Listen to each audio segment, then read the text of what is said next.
बिस्मिल्लाहिर्रहमानिर्रहीम। अस्सलाम वालेकुम। कैसे हैं आप सब? I am instructor Maliha Yasmeen and I welcome you all in my class science grade 4। आगे बढ़ने से पहले अपने ब्रिजिंग पे एक सोल्यूशन डाल लीजिए, अपने ब्रिजिंग के सोल्यूशन पे एक नज़र डाल लीजिए और अपने आंसर्स को वेरीफाई कर लीजिए। चलिए आगे चलते हैं। आज का हमारा एसएलओ है ऑब्जेक्टिव लर्निंग। ऑब्जेक्टिव है हमारा फर्स्ट हाफ है एसएलओ का एनिमल्स विद बैकबोन्स। इसके बारे में आप ग्रेड 2 में थोड़ा सा आइडिया ले चुके हैं कि बैकबोन क्या है और एनिमल्स को क्यों हम इसमें क्लासिफाई करते हैं, ग्रुपिंग करते हैं। सो इसके बारे में आज हम थोड़ा सा इन डिटेल स्टडी करेंगे एनिमल्स विद बैकबोन। तो एक क्विज है आपके लिए, थोड़ी सी ऑब्जर्वेशन आपकी रिक्वायर्ड है। जरा देखिए, आपके पास 4 एनिमल्स हैं, फिश, रूस्टर, एलिगेटर और cow.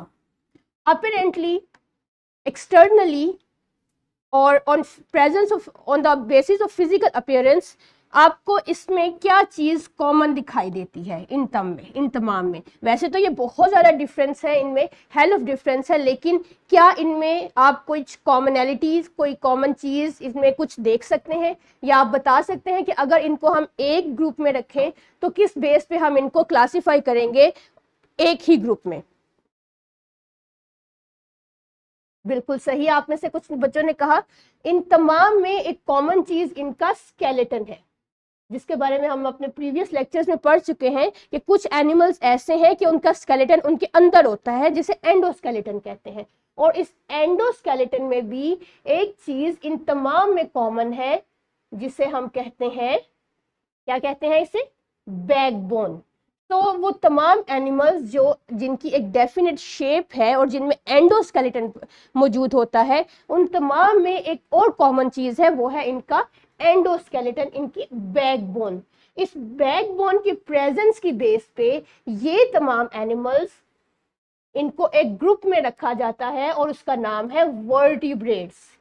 Vertebrates, presence of backbone क्या है? Animals that have backbone, they are grouped in a larger class which is called vertebrates. अब वर्टिब्रेट्स में भी फर्दर बहुत सी क्लासिफिकेशंस है, फर्दर ग्रुप्स हैं, क्योंकि वर्टिब्रेट्स में जितने भी एनिमल्स अभी आपने देखे हैं, like fish, rooster, cow, alligator, इन तमाम एनिमल्स ये अपने लिविंग स्टाइल की वजह से, अपनी बॉडी अपीयरेंस की वजह से, बॉडी कवरिंग की वजह से एक दूसरे से डिफरेंस है। तो इन डिफरेंसेस को भी सामने रखते हुए वर्टिब्रेट्स को फर्दर ग्रुप्स में क्लासिफाई किया गया है।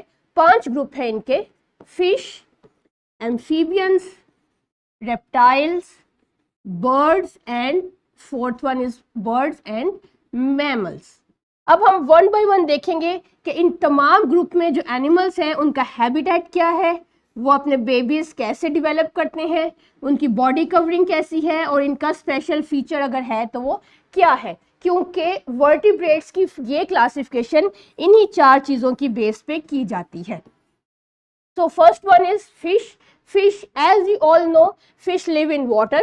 तो इसका प्राइम हैबिटेट क्या है? वाटर। ये पानी से बाहर सरवाइव नहीं करती। अपने बेबीज कैसे डेवलप करती हैं? ये अंडे देती हैं, दे ले एग, और इनके बेबीज हैच आउट होते हैं इस एग से। बॉडी कवरिंग इनमें स्केल्स होते हैं, और इनका स्पेशल टूल क्या है कि इनकी एक स्ट्रीमलाइन बॉडी है जो इनको हेल्प करने, स्विमिंग में हेल्प करती है। इसके अलावा इनमें गिल्स होते हैं, जिसकी मदद से, ये इनका गिल्स है जिसके बारे में आप पढ़ चुके हैं, जिसकी मदद से ये सांस लेते हैं। तो यहाँ पे भी आप देख सकते हैं कि ये जो छोटे छोटे से स्केल्स है, फिन्स है, ये इनकी स्विमिंग में हेल्प आउट करते हैं। Then comes amphibians. अब एम्फीबियंस क्या है? हम ग्रेजुअली, याद रखिए, हम यहाँ से स्टेप बाय स्टेप आगे जा रहे हैं। सबसे पहले हमने शुरू किया, लिविंग हैबिटेट कौन सा था? पानी। अब जो आगे आएगा वो पानी और लैंड दोनों में सरवाइव कर सकेगा, and that is amphibians. Amphibians पानी में भी रह सकते हैं और लैंड पे भी रह सकते हैं, इसीलिए इनकी स्किन बहुत स्मूथ और मॉइस्ट रहती है, ताकि जब ये शिफ्ट करे लैंड से, शिफ्ट करें वाटर से लैंड की तरफ, तो इनको ब्रीदिंग में, ऑक्सीजन गेन करने में इजी हो सके। अपने अंडे देते हैं, और जो कि पानी में है। यहाँ पे देखिए कि फ्रॉग्स अपने अंडे पानी में देगा, वहीं से हैचिंग होगी, और जब टेडपोल बनेगा और टेडपोल की जब टांगे आएंगी तो वो लैंड की तरफ मूव करेगा। एग्जाम्पल्स हैं इनकी सैलेमेंडर और फ्रॉग। बॉडी कवरिंग इनकी स्केल्स नहीं होते, मॉइस्ट कवरिंग है और स्मूथ और स्लाइमी सी स्किन होती है इनकी। अंडे देते हैं और स्पेशल टूल क्या है कि ये दोनों पे सरवाइव कर सकते हैं। इनका टैडपोल यानी बेबी फ्रॉग बहुत डिफरेंट होता है अपने पेरेंट फ्रॉग से या अपनी एडल्ट फॉर्म से। Then comes reptiles. अब देखिए, fish in water, amphibians both in water and land, and reptiles completely on land. Reptiles में कौन कौन से एनिमल्स आते हैं पहले हम देख लेते हैं। स्नेक है, लिजर्ड है, टर्टल और एलिगेटर है। ये पानी में कुछ वक्त के लिए तो रहते हैं लेकिन फिर मूव कर जाते हैं अपने एग लेइंग के लिए लैंड पे। ये अपने अंडे लैंड पे देते हैं और इसीलिए इनकी जो स्किन है वो ड्राई भी होती है और स्केली भी होती है, जो कि लैंड की हार्श एनवायरनमेंट में सूटेबल है। इसके बाद आते हैं बर्ड्स। अब ये जितने भी हम क्लासेस पढ़ेंगे वो तमाम के तमाम लैंड बेस्ड होंगे। बर्ड्स कहाँ रहते हैं? जमीन पे और साथ हवा में उड़ते हैं। बॉडी कवरिंग इनकी बहुत इंपॉर्टेंट, फेदर्स होते हैं इन पे। अंडे देते हैं हार्ड शेल के साथ। रेप्टाइल्स के अंडे सॉफ्ट शेल के साथ होते हैं जबकि बर्ड्स के एग्स हार्ड शेल्स के साथ होते हैं। और एग्जाम्पल्स में है स्पैरोज, जितने भी बर्ड्स आप देख लें, ostrich, crow, penguins, sparrows etcetera. Special tools क्या है? विंग्स है इनके, हाथ नहीं है बल्कि इनके विंग्स है जो इनको फ्लाइंग में हेल्प आउट करते हैं। Then comes the mammals, the one to which you belong. इनकी बॉडी कवरिंग क्या है? हेयर और फर। लेकिन ये रहते कहाँ पे है? तमाम मैमल्स लैंड पे रहते हैं except whale. Whale is a mammal that live in water. अब यहाँ पे फर्क आ गया कि पहले जितने भी ग्रुप्स थे उनमें तमाम के तमाम अपनी रिप्रोडक्शन कैसे करते थे? एग लेइंग से।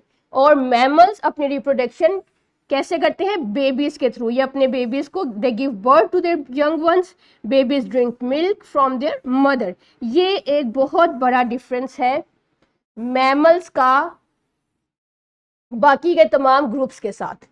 और इनकी बॉडी पे हेयर है जो बाकी किसी भी एनिमल की बॉडी पे नहीं होते। एग्जाम्पल्स क्या है? Cause, rabbits, humans. सो आप किस ग्रुप से बिलोंग करते हैं? जरा अपने फीचर्स देखिए। Do you have hair on the body? Yes. Do you have backbone? Yes. Do you drink milk? Yes. Did you drink milk? Yes. So you belong to the group of mammals. ये इनका एक comparison है, इसको एक नज़र देख लीजिए। और यहाँ पे हमारी क्लासिफिकेशन कंप्लीट होती है on the basis of presence of backbone. 5 groups हैं जो कि अभी आपने 1 बाय 1 देखे हैं। अब आते हैं अपने फॉर्मेटिव चेक की तरफ। फॉर्मेटिव चेक का कुछ हिस्सा आप किताब पे करेंगे और बाकी के लिए आप अपनी वर्कबुक कंसल्ट करेंगे। Then comes thrive. थ्राइव के लिए go to your workbook respective be lift and solve it and then share it with your teacher. See you in the next class. Take care. Allah Hafiz.